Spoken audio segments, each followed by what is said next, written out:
Is calisthenics keeping your arms small? Well, they kept mine small, very, very small, for 4 years straight. And that's because I overlooked these 4 simple steps to grow my arms with calisthenics. Once I implemented these steps, my arms went from these skinny twigs to big and full. And if you want to become a bodyweight bodybuilder yourself and go from skinny to jacked within 6 months time, I highly suggest you clicking the top link in the description and access my blueprint program, Jacked by Calisthenics. This is the program that all the guys who I've been mentioning in this video, Matthias and other members, this is what they have been using to gain muscle very quick and reliably. If you want that yourself, go ahead and go to the top link in the description and I'll see you inside very soon. Number 1, overly focusing on compound movements. As I said in multiple videos, relying on compound movements is something that you should do. It's something that you absolutely should focus on, because compound movements is going to be basically keeping you from staying skinny in general, right? Because listen, most calisthenics beginners, most fitness beginners in general, right? They want to always focus on isolation, and it's like, oh, I'm gonna do tricep push downs, I'm gonna do ring flies. Like all these calisthenics athletes, little guys who want to gain muscle with calisthenics, the first thing that they're looking at is wanting to do handstands, is wanting to do front lever raises, and they're all trying to do these isolation exercises. And it's like, what are you doing? If you reliably want to gain muscle, compounds are the way. The only thing is, after you have became intermediate, which if you're watching this video, if you are that guy who is now intermediate and who went from beginner to intermediate with the compound movements, your next step should be adding in isolation calisthenics the right way in order to gain muscle with it. Because relying on compound movements after you have already achieved your set foundation of your physique is only going to further your spider physique and further your torso dominance, leaving you with skinny fucking arms. The reason why I've been able to build arms right now is because I've added in these very simple isolation tricks into my routine that I'm going to be showing you in today's video. So let's get into that right now. First off, progressive overload on weak variations plus isolation. So weak variations in the compounds and isolation in the isolation. So listen, when it comes to the weak variations, every single compound movement that you have already been mastering, that you've already been trying to do, let's say you're in the course, by the way, right now, and you're trying to focus on the exercise that I tell you in there. If you have been doing that for quite some time, you also notice that I have a full module on isolation and weak areas. And if you're in there, you know that I teach, you want to be now adding in isolation and adding in exercises for your weak areas, and you want to be focusing on exercises and variations that are weak for you right now. So how have I done this with myself, right? First off, I actually said to myself, let me switch up the variation in such a way where I can no longer do 10 to 12 reps, but I can only do about 6 to 8. So I dropped my reps drastically. I said to myself, fuck it, let me actually increase the difficulty so much that my reps lower to like a strength type of level. So 5 reps, 6, 7, 8 reps. And I was started to progress with that variation all the way up until 8 to 12 reps, maybe even more. Once you have done that, this is the real time when you're gonna become more advanced.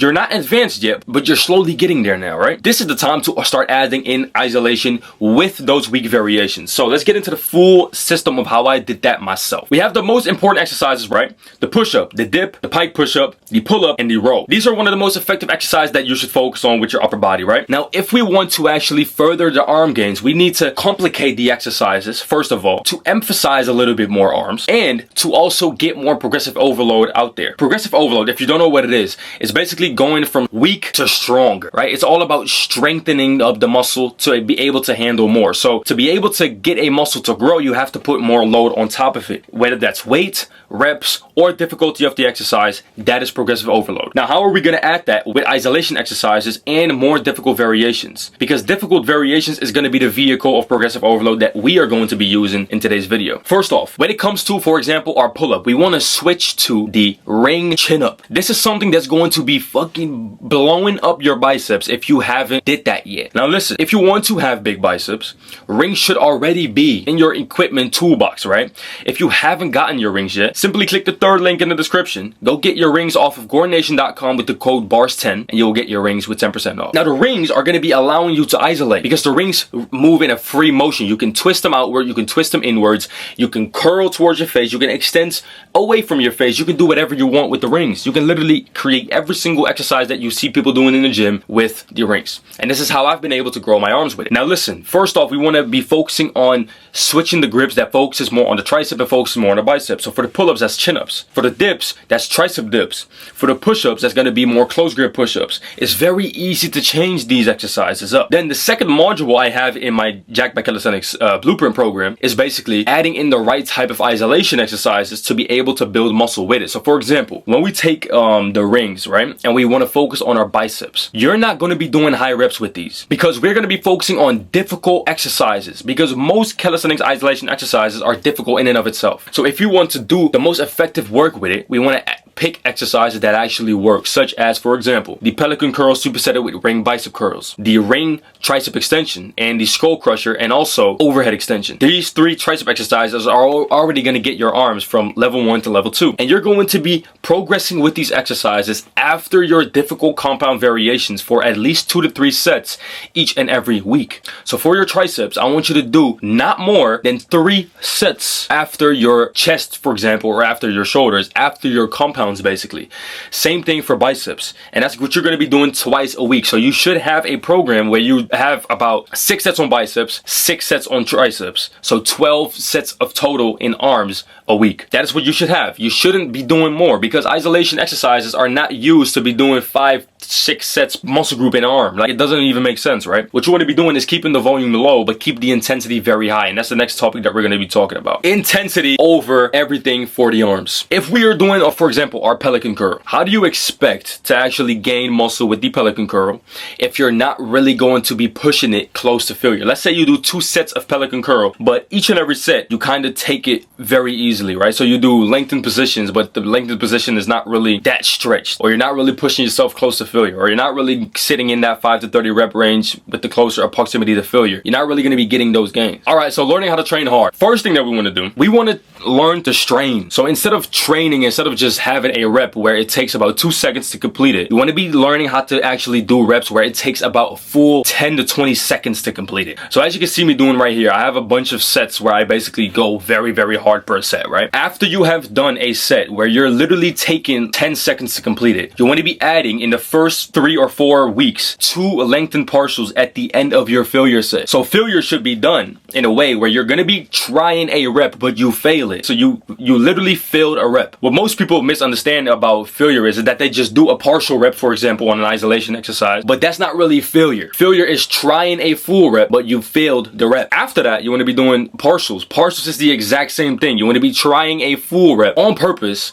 You actually fail the rep. So you start doing partials. So you start going up as much as you can, whether it's on a push-up, whether it's on a pull-up, whether it's on a pike push-up, dip, whatever it is. Go up as much as you can, but because you already hit failure on the previous sets and the previous reps, you can't no longer get it up. So you want to be actually just trying to get it up anyways, knowing that you're going to fail it, and that's called a partial rep. And we want to be doing this partial in the lengthened position. So that's basically the stretched position of a muscle. The moment when you do that shit, this is when your muscles are really going to be straining towards a new level. Now that's what's called straining. It's basically trying to fight so hard for a single rep, but you can't even get the rep. Or maybe you can, but that's not failure. But let's talk about in a failure sense. That is exactly what failure is. It's basically straining so hard that you can't even get the rep, okay? So you're trying, but you cannot get it. That's exactly where I want you to go each and every set in order to build the most amount of muscle. So let's get into the next topic, and that's what we're going to be talking about. Each 72 hours, we want to be putting this type of intensity on our arms. So let's say you do a push-pull leg split, which I don't advise you to do, but you could do it. Push, you basically train chest, shoulders, triceps, right? After you are done with your chest and shoulders, now you're going to be getting into your triceps. But as I said, you only want to be doing 3 sets of triceps. So if you're going to be doing that every 72 hours, you can't afford to not go hard on those 3 sets. You need to put real intensity on it, or else it's just not going to be enough. The general rule is the more volume you have, the less intensity you need. So if you have 20 sets of triceps, you probably need a single rep for every single set, right? You're probably not going to be having a bunch of intensity for 20 sets straight. It's just nonsense. So the lower the volume, the higher the intensity must be. That's going to be the most logical rule that you're ever going to be training with. So if you want to build muscle, the higher the fucking volume is, the lower the intensity must be. The lower the volume is, the higher the intensity must be. So if you have crazy amounts of intensity during your workout naturally, maybe you were just naturally training hard, right? You want to be lowering the volume. So let's say you're doing 10 to 12 sets of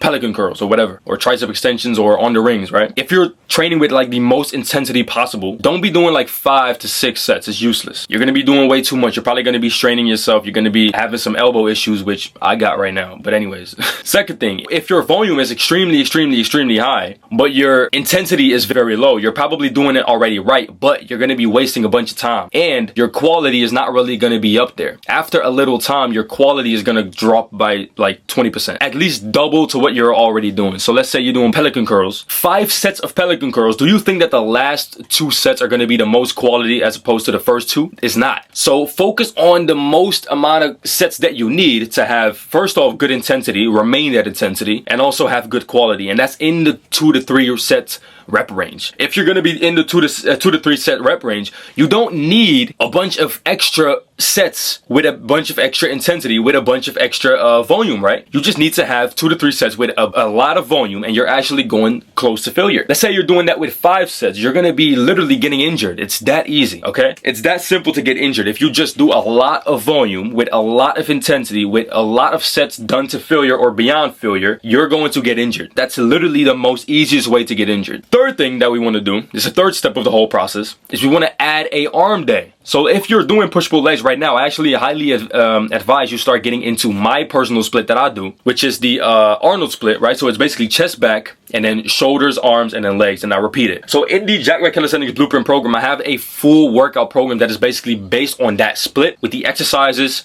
right exercise selection, volume selection, how much volume you should actually do when it comes to sets and reps in the program. So go ahead and go over there right now, and I'll actually teach you in all the modules and the exclusive footage. So this promotes practice. When you're having an arm day where you're literally going to be practicing each and every exercise, because to be real, calisthenics isolation is difficult as fuck. It's difficult. When you take a ring bicep curls, most advanced weightlifting athletes cannot do a lot of reps with that and correctly. Same thing with the pelican curls, same thing with tricep extension, same thing with tricep push-ups, same thing with all types of isolation exercises in calisthenics. They're gonna be having a very tough time doing them correctly. So this promotes that practice, right? So if you do this for once a week or twice a week, where you only dedicate that day fully to isolation exercises such as your biceps and your triceps, and basically fully isolating it, now you're going to be practicing each and every movement. So staying consistent is very different than practicing. Practicing basically means that when you actually do it, you're going to be trying to become better at it. Staying consistent basically means I just have to do it again and that job is done, right? But I want you to practice. So I want you to actually increase the difficulty over time.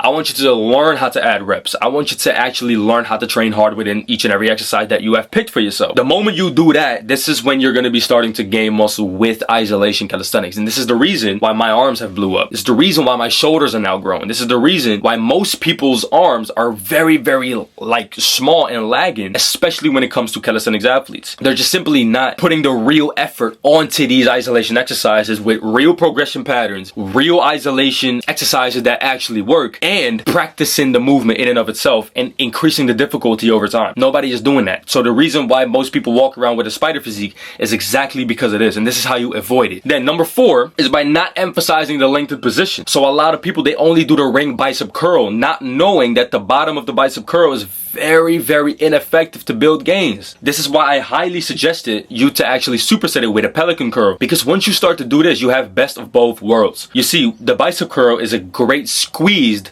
based exercise. The pelican curl is not. The pelican curl basically has a terrible squeeze at the top because you're almost standing up straight and there's not going to be no tension. It's too easy. At the bottom though, the stretch is insane. So the stretch is way too much almost, right? That's why we want to look out. That's why we want to watch out with this exercise. Most beginners are not even able to do this exercise, and I don't even recommend them to because it's just too dangerous at that time, right? Let's say you do pelican curls all the way to the bottom and you're too weak for it. You're probably going to snap some shit. So I do not even recommend you doing it if you're not at that level yet. But let's say you are and you superset the pelican curl, superset it with the ring bicep curl. This is the most effective combination in order to get the best out of both worlds. With the short bicep curl, you're getting that squeeze based. With the pelican curl, you're getting that lengthen based. Combine those into one set with the right amount of volume, right amount of exercises, a right amount of sets per week, right amount of reps in between the 5 to 6 to 7 to 8 rep range. Now you're really going to be building your biceps up, and you don't need weights for this. So in my opinion, using rings is the most effective thing to do this for, right? If you don't have rings, calisthenics, go ahead and get them right now, because this is the only reason why people are really building fast bicep growth with it. For example, in the Jack by Calisthenics Blueprint program, I've always advised them to get some rings. Get your rings, do your ring dips, do your ring push-ups, that's your basic compounds, do your ring pull-ups, your wide grip ring pull-ups, your chin-ups, and your rows. And then on that side, on the side of those important exercises, you're going to be focusing on those isolation exercises. It's very easy to basically program. I've laid it all out basically in the top link in the description, so go ahead and get it right now. As you can see, I have a bunch of modules on that specific topic. And also watch this video right here, because without this one, you're really not going to be seeing the most progress with your progressive overload pattern right now unless you know everything that I said in here.